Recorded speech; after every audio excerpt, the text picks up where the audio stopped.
Bem-vindo ao canal Versículo Revelado. E agora vamos analisar uma condição que com razão nos causa repulsa: escravidão. Ela evoca imagens de correntes, de pessoas tratadas como propriedade, de uma das maiores manchas morais da história da humanidade. E então, abrimos o Antigo Testamento e lemos leis que parecem permitir a servidão. Para muitos críticos, este é o fim da conversa.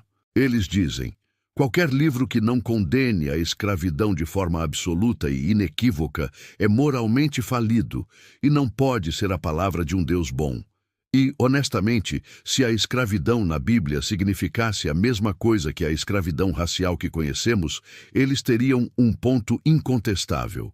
Mas e se eu lhe dissesse que, ao projetarmos nossa imagem moderna de escravidão no texto antigo, estamos cometendo um erro de categoria e que, ao entender o que a lei bíblica realmente estava fazendo, descobrimos algo surpreendente e até mesmo libertador? Uma das questões mais difíceis que as pessoas têm com a Bíblia é a questão da escravidão. E é uma pergunta justa.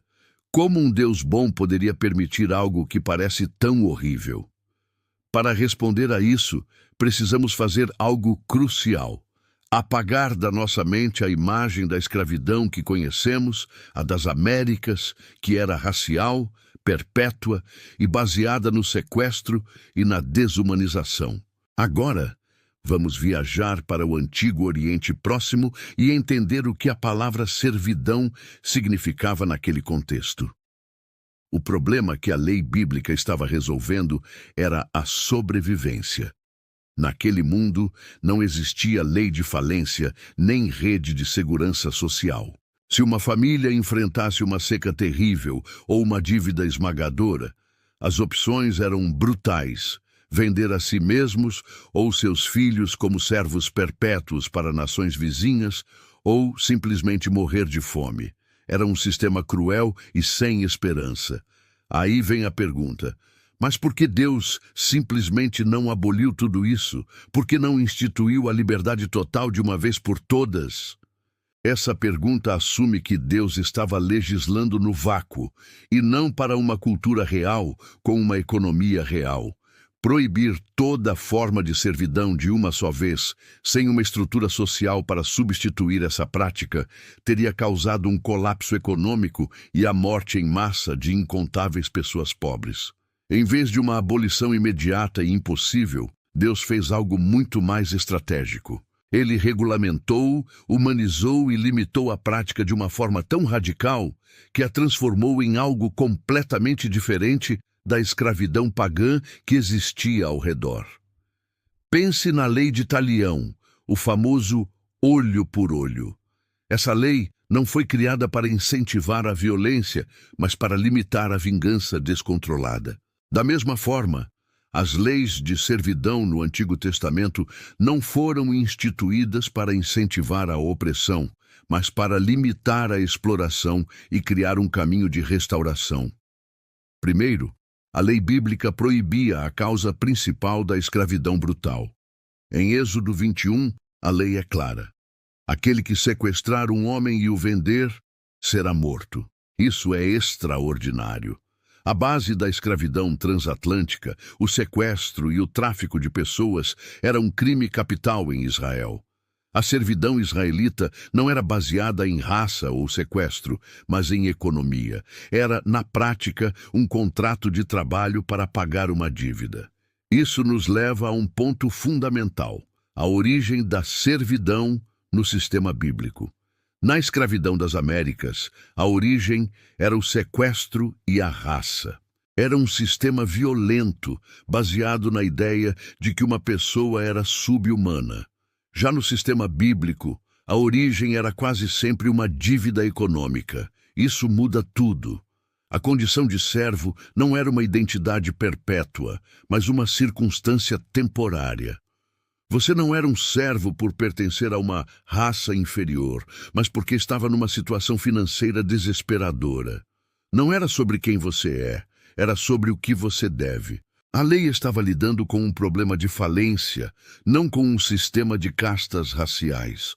Ao focar na dívida, a lei bíblica já estava desmontando a premissa desumanizante da escravidão pagã, dizendo: esta pessoa não é sua propriedade, ela é um igual que lhe deve algo. Segundo, a lei bíblica estabelecia um limite de tempo. Num mundo onde a servidão era quase sempre para a vida toda, a lei israelita era revolucionária. Um servo hebreu devia ser libertado no 7º ano. Ele não era propriedade perpétua. Havia uma luz no fim do túnel, uma data de libertação garantida por Deus. Terceiro, a lei exigia tratamento humano. As leis do Antigo Testamento são as primeiras na história a codificar os direitos dos servos. Se um senhor ferisse gravemente um servo, mesmo que fosse a perda de um olho ou de um dente, o servo devia ser libertado imediatamente. Se um senhor matasse um servo, o senhor seria punido. Servos não eram objetos sem valor, eram seres humanos com direitos protegidos pela lei de Deus. Eles deviam descansar no sábado, assim como todos os outros. Eles participavam das festas religiosas. Aqui podemos nos perguntar: isso ainda não é escravidão? A resposta honesta é: não no sentido que usamos a palavra hoje. É muito mais próximo de um serviço contratado por dívida. E a palavra-chave aqui é contrato. A escravidão brutal é a ausência de um contrato. É a tirania total de uma parte sobre a outra. A lei bíblica, ao contrário, introduz um contrato radical. Havia um limite de tempo de 7 anos, havia regras de tratamento, direitos humanos básicos, havia provisão para a libertação. Isso se parece muito menos com a escravidão que conhecemos, e muito mais com um programa de trabalho protegido por lei, onde uma pessoa paga sua dívida com seu serviço por um período definido. A ideia de um contrato reforça a humanidade e a autonomia do servo. Ele não era um objeto, mas uma parte num acordo legal, com direitos que seu empregador não podia violar sem sofrer consequências. Outro ponto crucial é que o foco da lei estava no trabalho a ser prestado, não na pessoa a ser possuída. Isso é sutil, mas fundamental. Na escravidão das Américas, o senhor possuía o corpo do escravo, sua família, seus futuros filhos. A pessoa inteira era propriedade. Na lei bíblica, o credor tinha direito ao serviço ou ao trabalho do devedor para quitar a dívida. A pessoa em si ainda pertencia a Deus. É por isso que existiam leis tão severas contra o abuso físico. Você podia contratar o serviço de um homem, mas não podia destruir o corpo que pertencia a Deus. Ao definir a relação como uma prestação de serviço, a lei bíblica estava colocando um muro de proteção ao redor da dignidade e da integridade física do indivíduo. Então, quando juntamos tudo isso, um sistema baseado em dívida, não em raça, regulado por contrato, não por tirania, e focado no serviço, não na posse da pessoa. O que temos? Temos a rede de segurança social do mundo antigo.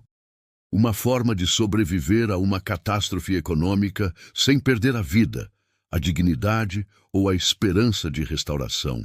Chamar isso de escravidão, com toda a carga que essa palavra carrega hoje, não é apenas impreciso, é desonesto.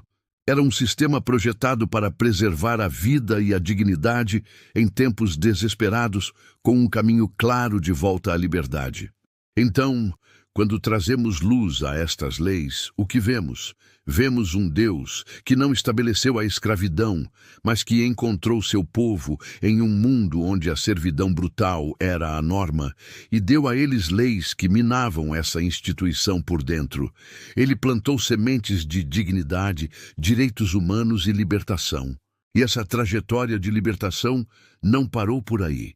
Ela continuou por todo o Antigo Testamento e encontrou seu cumprimento final em Jesus Cristo. E é no Novo Testamento que o apóstolo Paulo leva essa semente à sua conclusão lógica.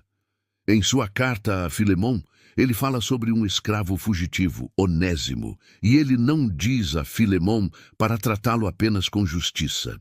Ele diz algo muito mais radical: receba-o de volta, não mais como escravo, mas como irmão amado.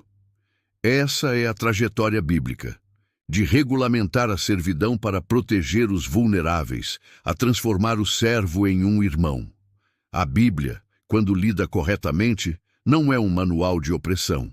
É a longa e progressiva história de Deus nos libertando de todas as formas de escravidão. Primeiro, a econômica e social, e finalmente, através de Cristo, a escravidão ao pecado e à morte. O que você pensa sobre esse contexto? Isso muda a maneira como você vê essas passagens difíceis? Vamos continuar a conversa nos comentários.